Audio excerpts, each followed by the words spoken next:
Bonjour, c'est Jacques. Vous êtes plusieurs à m'avoir demandé ce que je pensais du fait que le Qigong soit souvent défini comme une forme de méditation debout. Alors, je suis tout à fait d'accord avec ça et ça a même une importance fondamentale dans ma pratique. Pour vous en parler et éviter de vous faire un gros pavé imbuvable, je vous propose de partager ce vaste sujet en une série de 3 vidéos: méditation debout, méditation en mouvement et méditation en déplacement.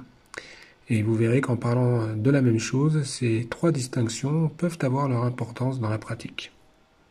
Avant de commencer, je précise que ce n'est qu'un point de vue parmi tant d'autres et que le plus important, ça reste d'en faire l'expérience par soi-même.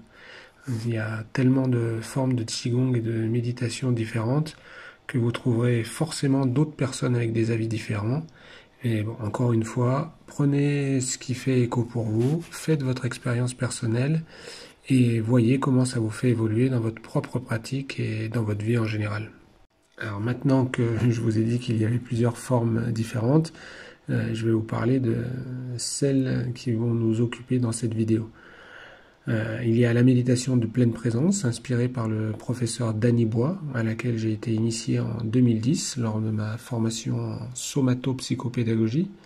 Donc à l'époque, cette forme de méditation s'appelait introspection sensorielle et elle est devenue par la suite méditation de pleine présence. Et puis il y a le Yang-Sheng, une forme de Qigong, d'exercice de bien-être, issu d'une tradition martiale, du Yi Chuan, selon la méthode de maître Zhui Juibin, dont je vous ai déjà parlé dans mes précédentes vidéos de Qigong, et que je pratique un peu plus assidûment depuis 2001. Ah oui, alors je dis un peu plus assidûment parce que je baigne dans les arts martiaux et énergétiques chinois depuis 1984, oui. Mais bon, avant j'étais plutôt axé sur le côté martial et il m'a fallu un temps de maturation, d'intégration pour basculer du côté bien-être.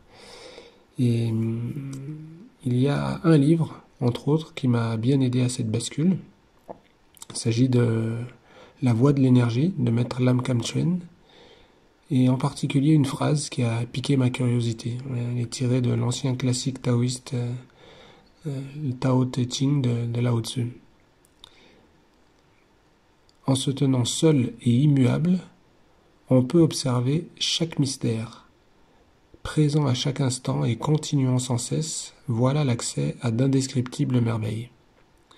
Voilà, c'est une des plus anciennes références au travail postural du Qigong que je pratique. Et j'ai assez vite eu envie d'en savoir plus sur ces merveilles indescriptibles. Et puis un peu plus loin encore dans le même livre, il y a une autre phrase qui dit ceci: « J'ai entendu dire qu'autrefois, il existait ceux qu'on appelle les êtres spirituels. Ils se tenaient entre ciel et terre, reliant l'univers. Ils comprenaient et pouvaient contrôler aussi bien le yin que le yang, les deux principes fondamentaux de la nature. Ils inspiraient l'essence vitale. Ils demeuraient immuables dans leurs esprits, leurs muscles et leur chair ne faisant qu'un.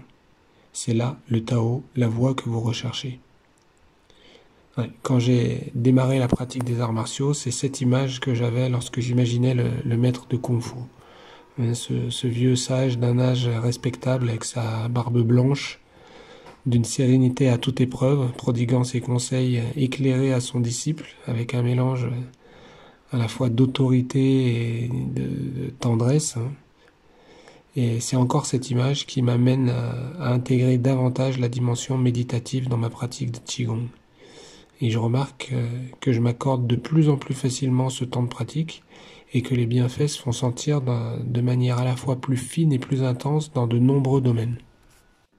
Alors dans cette première vidéo, je parlerai plus particulièrement de la première étape de pratique du Qigong, le Tuanzhong, travail postural, pour le mettre en lien avec la méditation.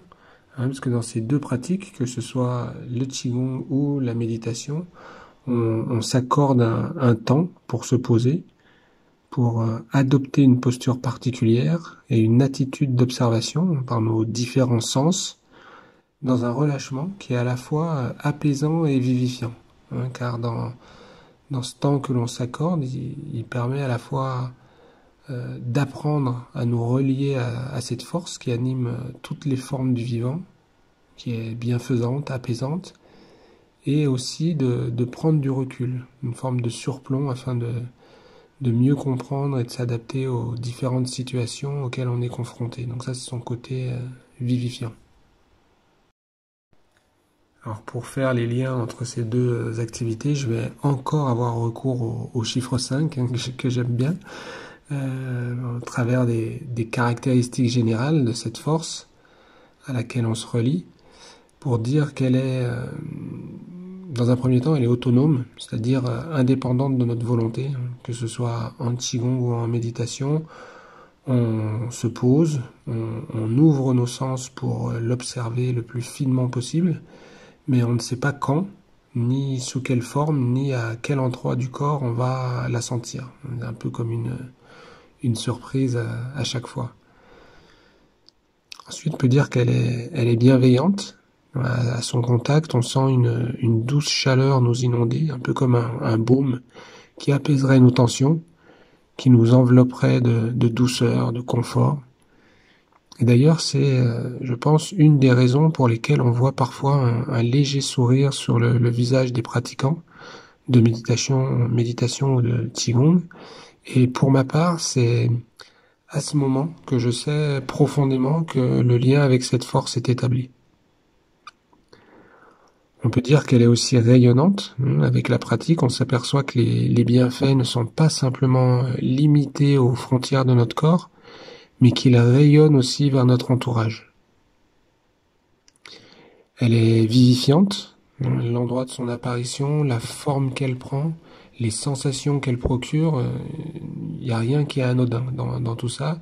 Et il y a même souvent quelque chose à comprendre, parfois à modifier, souvent à lâcher, parfois à prendre, à saisir, un peu comme une petite voix intérieure, un guide, comme un père qui dirait à ses enfants ne vous inquiétez pas, quels que soient les obstacles présents sur le parcours, ce ne sont que des occasions de vous y adapter pour les surmonter, et vous avez tout ce qu'il faut en vous pour y parvenir. Et à la fin, vous ressentirez une grande fierté pour ce que vous avez accompli. Et puis enfin, on peut dire qu'elle est unifiante. C'est un peu comme si, dans le même temps, on avait une sensation très claire de notre corps dans ses contours, son volume, même sa matière, et puis la sensation d'une fusion avec notre entourage. Et c'est pour ces 5 caractéristiques que j'ai parlé tout à l'heure d'une importance fondamentale dans ma pratique. Le fait que cette force soit autonome, fait qu'il ne faut pas chercher à la contrôler. Elle nous dépasse, et si on veut profiter pleinement, le mieux c'est de lâcher prise et de se mettre uniquement en écoute. Et pour écouter, il faut se taire. Et ça veut dire faire taire en soi l'ego qui veut absolument le pouvoir, le contrôle. Ça me fait beaucoup penser à ce que Danny Bois appelle la neutralité active. Une attitude assez neutre pour être ouvert à tout ce qui est disponible, et également doté d'une part active pour s'impliquer personnellement. Puis il parle aussi d'une distance de proximité pour exprimer le fait que notre implication doit être à la fois totale, mais sans nous engluer complètement dedans. Le fait qu'elle soit bienveillante nous place dans une disposition de confiance, d'apaisement, de sérénité, et nous amène à plus de régularité, de persévérance dans notre pratique. Les sensations deviennent tellement agréables que je prends plaisir à les répéter et à en apprécier tous les effets. Les effets à la fois sur le plan physique, de placement, de force, physiologique, de respiration, voire même de circulation sanguine, sur le plan émotionnel, avec la gestion des émotions, sur le plan psychologique, avec le calme, la sérénité et tout ce qui concerne la gestion du stress, jusqu'à des choses plus subtiles avec le plan énergétique. On parle d'une animation interne, sur le plan spirituel avec la question du sens que l'on donne à sa propre vie. Voilà, lors des méditations de pleine présence guidées, l'animateur emploie souvent cette formule de goûter les effets, hein, pour nous inviter à nous laisser toucher, nous laisser imprégner par les bienfaits. Le fait qu'elle soit rayonnante nous amène à une meilleure estime de nous-mêmes, hein, et aussi à un état d'esprit plus altruiste. Donc elle rayonne à la fois pour nous et autour de nous. Et ça fait le lien avec le fait qu'elle soit vivifiante. Pour moi, il s'agit d'un merveilleux outil de connaissance de soi, qui permet de mieux cerner ce que l'on souhaite de meilleur pour soi et de mettre en place les actions correspondantes. Plus on se laisse toucher et plus on se laisse concerner, meilleures sont les sensations. Et enfin, le fait qu'elle soit unifiante donne une importance au choix de notre lieu de pratique. Alors, bien entendu, on peut pratiquer partout et toutes les occasions sont bonnes à prendre, mais il y a des lieux où cette force est plus présente, plus facile à capter, et notamment dans les grands espaces naturels avec un lac, des montagnes, un bon air pour respirer, etc. Voilà les 5 caractéristiques générales qui me permettent de dire que oui, le Qigong et en particulier la pratique du Jianzhong, du travail postural, peut être définie comme une forme de méditation debout. Alors pour terminer cette vidéo, je vais vous parler d'un autre livre qu'une amie m'a offert. D'ailleurs, je te remercie Maëlle pour ce beau cadeau. Il s'agit du manifeste de l'élastogénèse de Richard Texier.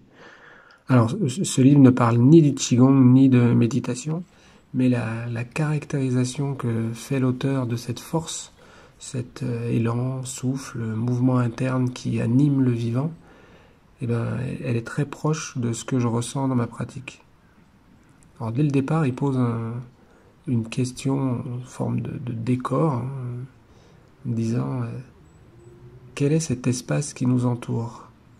Quel mystère le fait vibrer ainsi? Donc il est à la fois question d'espace et de vibration, 2 aspects qui sont bien présents dans ma pratique, et il poursuit en disant cela. Quelque chose de puissant travaillait à maintenir le souffle de cette permanence, une pulsation du fond des âges, un chant souverain, une sagesse organique semblait vivre au plus intime de nos cellules et veiller à la stabilité de l'univers tout entier. Cette force ne vient pas de l'extérieur, elle est panthéiste, structurelle et déploie un principe enveloppant, équilibrant, proche et bienfaisant. Telle une source, elle irradie de son énergie, apaise, résout par enlacement. La force dont je parle semble à l'œuvre dans chaque envol. Elle s'exprime avec volupté, virtuosité, complexité. Elle fait vaciller la perception et une fois encore assouplit, harmonise, diffuse un vertige auquel chacun se soumet. Elle enivre le mouvement, malaxe en continu et se dissout dans l'air. Un rêve élastique opère. Cette force naissante est un bienfait qui s'enivre de son pouvoir. Je l'appelle élastogénèse. Alors c'est un mot inventé par l'auteur, mais je trouve qu'il illustre parfaitement les sensations que je retrouve lors de mes méditations debout, en Qigong.